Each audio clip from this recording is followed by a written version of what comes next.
Senang bisa kembali. Sepertinya tidak banyak perubahan.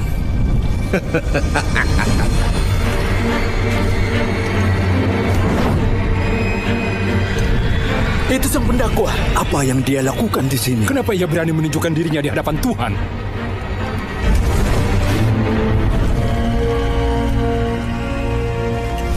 Dari mana engkau? Aku dari perjalanan mengelilingi dan menjelajah bumi. Mau apa dia? Apa pendapatmu tentang hambaku Ayub? Tidak seorang pun di bumi seperti dia. Ia seorang yang baik, yang menghormatiku dan tidak melakukan kejahatan. Ya, tapi Ayub punya alasan untuk takut Allah. Ya. Kau selalu melindungi dia, keluarganya, dan kekayaannya. Kau membuat semua yang dia lakukan berhasil. Lihat betapa kayanya dia, tapi coba ambillah semua yang dia punya. Ia akan mengutuk engkau di hadapanmu.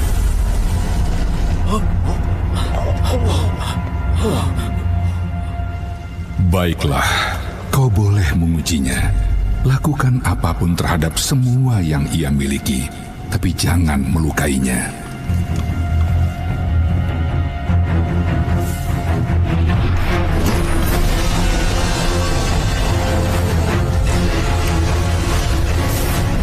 Ayub adalah milikku.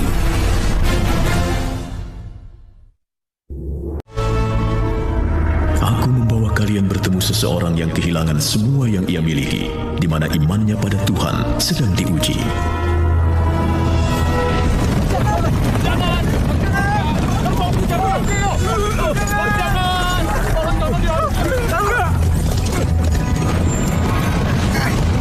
Ada apa ini?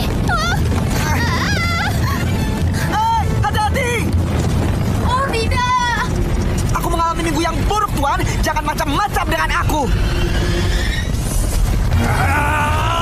Ini semua perlindungan saja!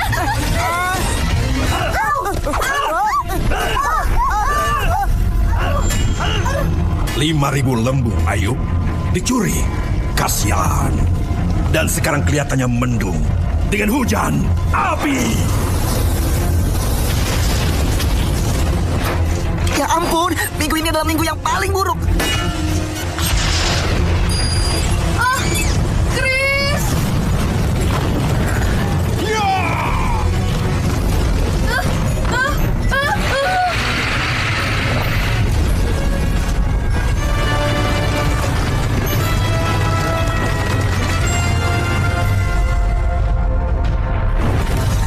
Coba kupikir, persetujuanku dengan Tuhan adalah tidak melukai Ayub, tapi dia tidak berkata mengenai anak-anaknya.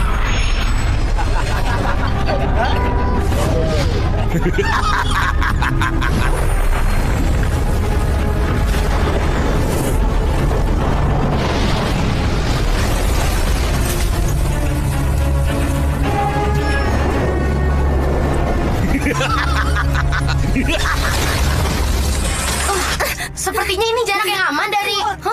Apa ini? Apa yang sedang terjadi? Lembu sedang membajak dan keledai-keledai sedang makan. Para pencuri menyerang dan mencuri mereka. Juga membunuh para pekerja dengan pedang. Dan hanya aku sendiri yang selamat. Tuhan, api dari Tuhan turun dari langit dan membakar domba-domba dan para pekerja dan menghabisi mereka semuanya, Tuhan. 3 kelompok orang kasdi menyerang dan mencuri unta-unta tuanku. Semua pekerja tuanku dibunuh dan hanya aku yang Anak-anak tuanku sedang berpesta di rumah anak tetua tuanku. Tiba-tiba angin bertiup kencang dari padang belantara dan menghantam rumah itu. Rumah itu roboh. Semua anak tuanku meninggal. Hanya aku yang selamat untuk memberitahu tuanku. Mengapa semua ini terjadi?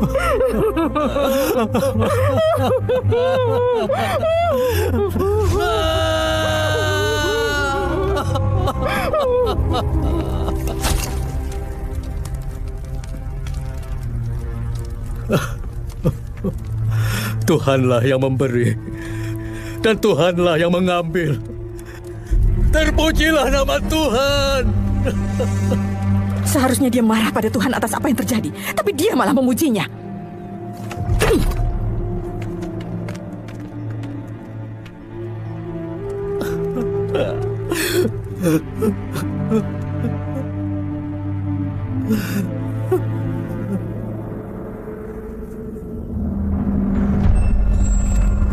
Hancur, babak belur dan terkepung. Maaf Tuhan, karena aku akan memenangkan tantangan ini.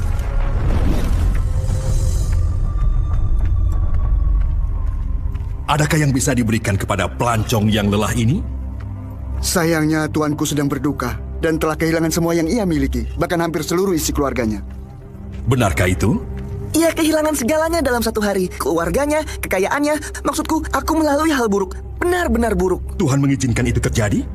Oh, teganya Tuhan melakukan itu. Ayub pasti benci sekali kepada Tuhan. Itu bagian yang luar biasanya. Dengan semua yang terjadi, ia masih memuji Tuhan.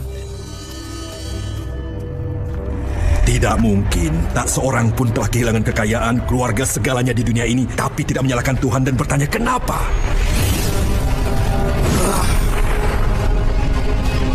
Tuhan, Ayub akan menyangkalmu.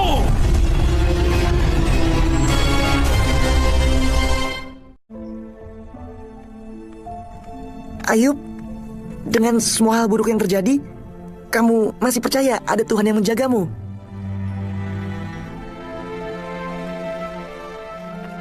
Aku harap kata-kataku dapat ditulis atau dipahat di sebuah batu. Karena aku tahu penebusku hidup dan ia akan ada sampai akhir dunia ini. Tubuhku akan hancur, tapi setelah ini aku akan melihat Tuhan. Ya, aku akan melihatnya dengan mataku dan akan terkagum dalam pikiranku.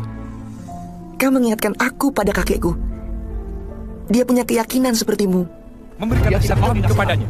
Tapi jelas dia pasti berdosa. Jadi ia seharusnya minta pengampunan Tuhan. Kalian tidak berpamitan dengan Ayub? Sampaikan itu untuk kami. Jika aku Ayub, aku akan unfollow mereka. Ada apa?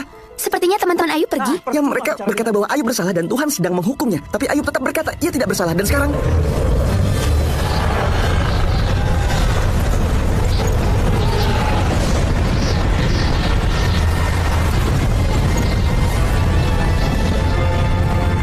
Ya ampun, hari sialnya masih berlanjut. Sekarang ia pasti akan sampai petir.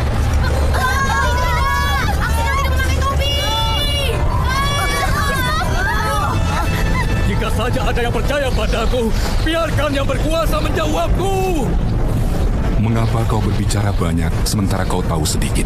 Sekarang bersiaplah menghadap aku. Apa kau bisa menjawab pertanyaanku?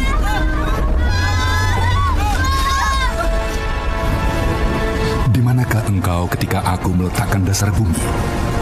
Siapakah yang menetapkan ukurannya? Atas apa sendi-sendinya ditancapkan? Dan siapakah yang memasang batu penjurunya pada waktu bintang-bintang fajar bersorak-sorak bersama-sama? Siapa yang membendung laut dengan pintu ketika membuat keluar dari rahim? Ketika aku membuat awan menjadi pakaiannya, aku menetapkan batasnya dan memasang palang dan pintu. Akulah Tuhan yang berkuasa, tapi kau berpikir bahwa aku salah. Sekarang kau harus menjawabku.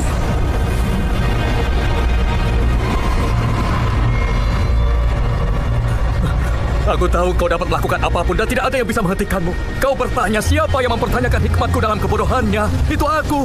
Dan aku bertanya hal yang tidak aku ketahui. Hal yang terlalu menakjubkan untukku. Sebelumnya aku hanya mendengar tentang engkau, tapi sekarang mataku telah melihat engkau. Aku ambil kembali semua yang kukatakan dan aku duduk dalam debu sebagai bukti pertobatanku.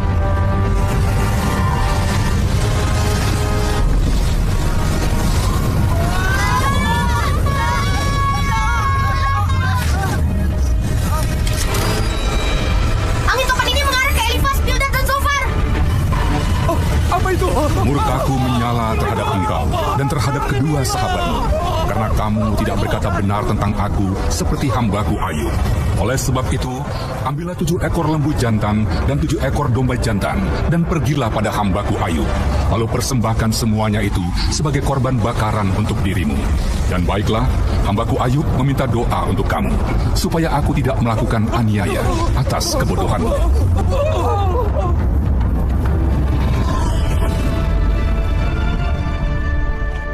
Ayub! Kami akan berdoa bersamamu.